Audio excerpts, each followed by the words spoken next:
Oh, it was upside down, sorry. Everybody.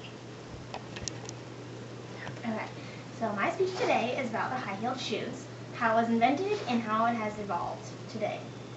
So I bet you didn't know that the main reason high-heeled shoes were originally made was to keep your feet clean from whatever filth was on the ground. Or that in ancient Roman times, prostitutes were identified by their high-heeled shoes.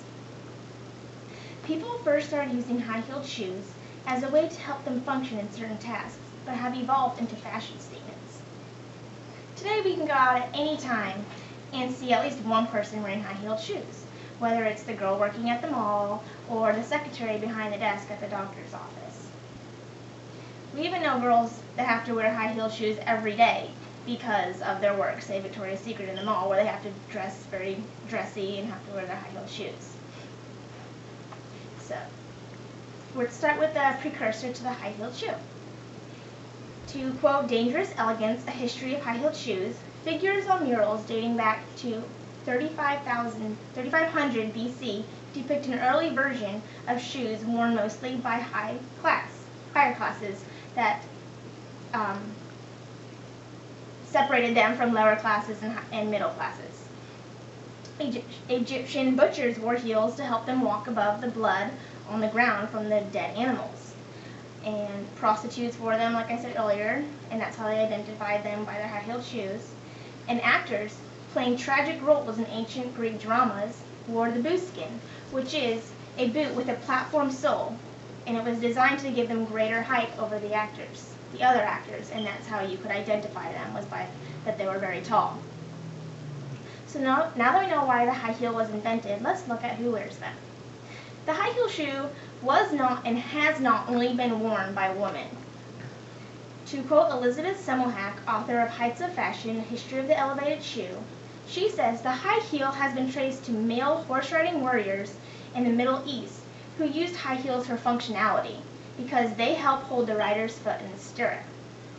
And then today, both men and women wear high heels.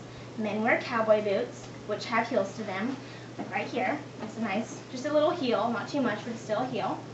And then women wear high heels, whether it's a boot or whether it's a dressy shoe, like this one. Lucy83, on men wearing high heels, she writes, "There is something very incredibly sexy about men wearing high heels."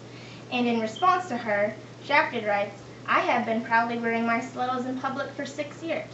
So we all see every day men and women wearing these high heels. So now that we know who wears these high heels, let's look at where fashion is taking this shoe today. Again, to quote Elizabeth Semmelhack, author of Heights of Fashion, A History of the Elevated Shoe, she says, "We have entered a moment of heightened impracticality in footwear.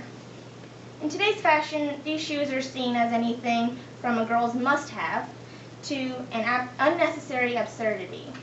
And I think of Lady Gaga when she has her 12-inch shoes and she has to walk around leaning on a man's shoulder to just keep her stable and upright. That seems like an absurdity to me. But then, since it's also seen as a girl's must-have and a cute fashion statement, Cosmopolitan writes on their Fashion Shoes and Footwear Trends page, they say, "Whether you need hot heels for a hot date or sexy stilettos for a big night out with the girls, there's plenty to choose from this season. Pick up a pair with sequins or glitter, and you'll be set up for any dressed-up occasion." So again, they can be viewed as just, you can wear them anytime. You can wear them whether you're out with your girls, when you're out on a date, or if you're at work. So now you know the history of the high heel, what its original functions were, and how it has evolved into the fashion statement it is today. So the next time you go to buy your Jimmy Choos or Gucci high heels, or whether we're looking online wishing we could buy them, now you know where the heel first came from and why it was invented. And that's the end. Okay. Just show them.